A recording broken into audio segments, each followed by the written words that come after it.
Hey everyone, it's Pam from Crafts by Pam, and welcome back to another tutorial on my YouTube channel and blog. Today's card features soft tones of pinks and purples for a wintry Christmas village using distress watercolor pencils. Here are a few things that we're going to need to get started with our card.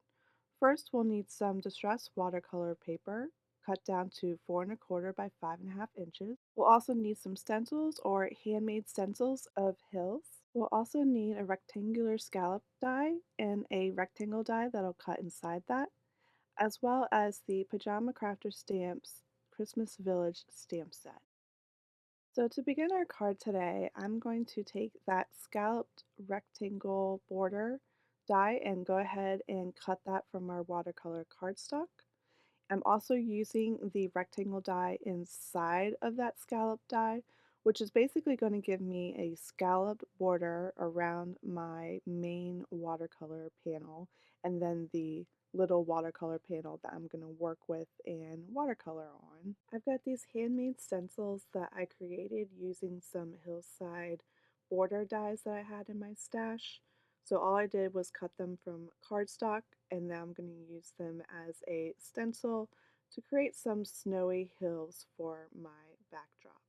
So here I'm using Distress Oxide in Lost Shadow, and I'm just lightly rubbing it from the stencil onto my cardstock. You can see there I probably should have taped this down, and I still didn't tape it down, but I would recommend taping it down before using your stencil.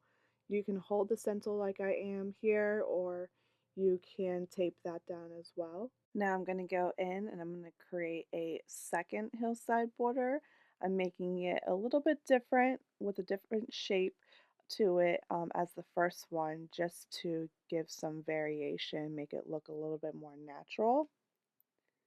And as I do this, I realize that a lot of my panel just looks gray and the white at the bottom kind of looks off, being pure white compared to the rest of the background. So I went ahead and I applied gray to the entire background, just a light amount, to make it a little bit more cohesive in color.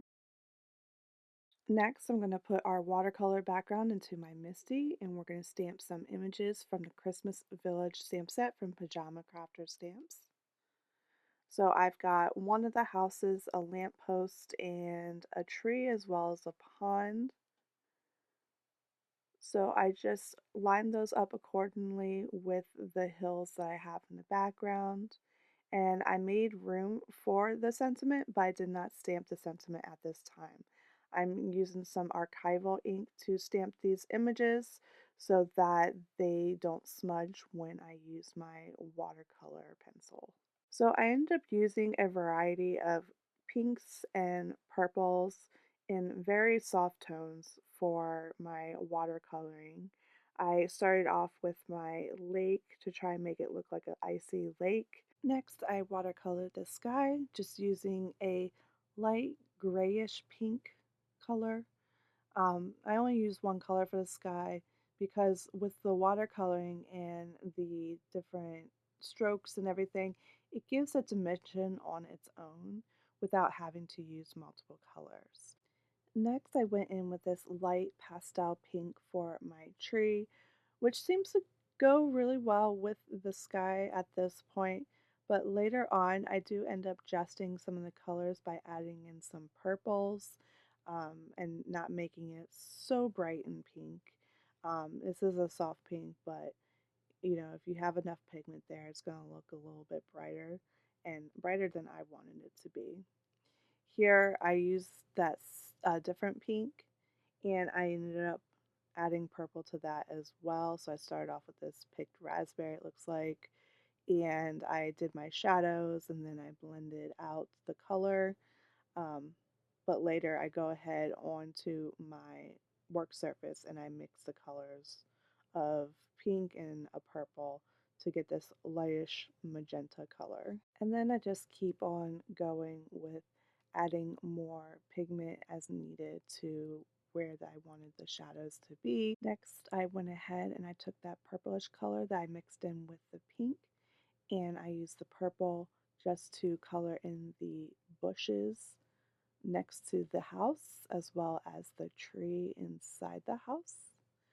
Now, this is a much more unnatural coloring for this wintry theme, but I really like pinks and purples and blues for winter and Christmas. So I stuck with those. I also used that same purple on the lake that I had to make it match a little bit better with the house color. I went in with some yellow just to give some light to my house.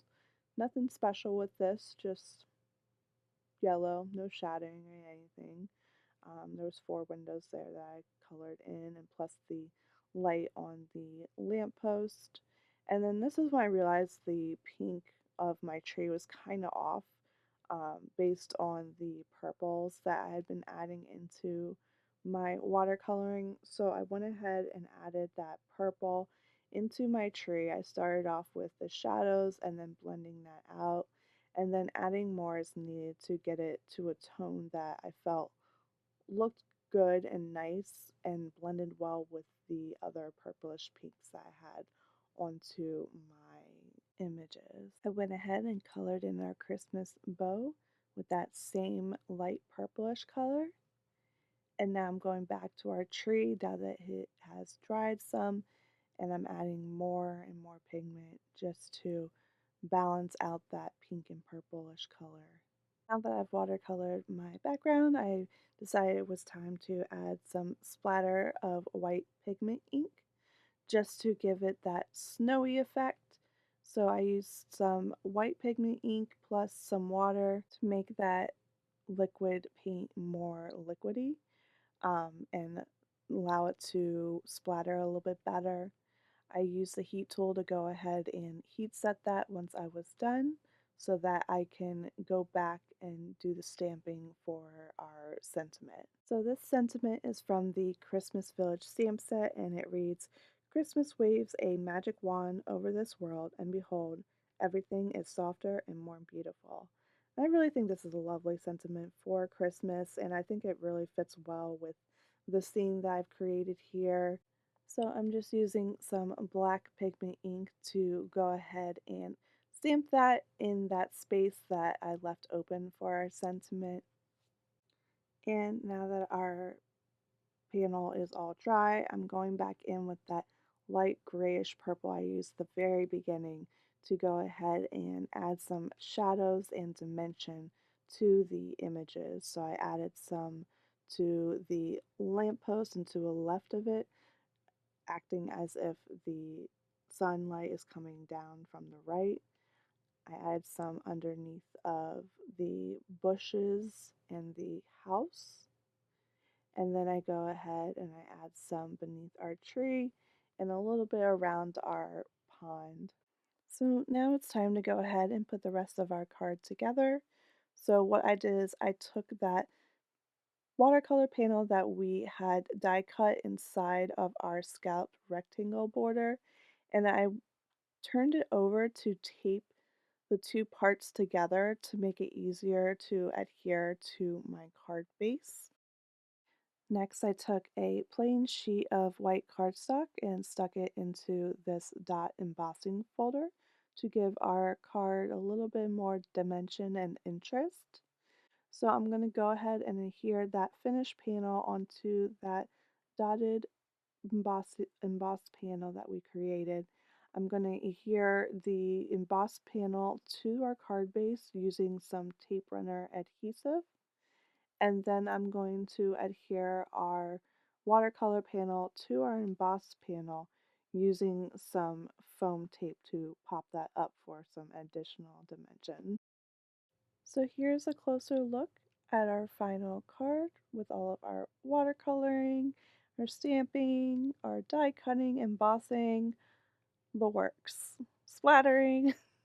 What didn't we include in this card? Thank you so much again for watching, and if you like this video, go ahead and give it a thumbs up and subscribe if you'd like to see more. I'll catch you guys next time. Bye!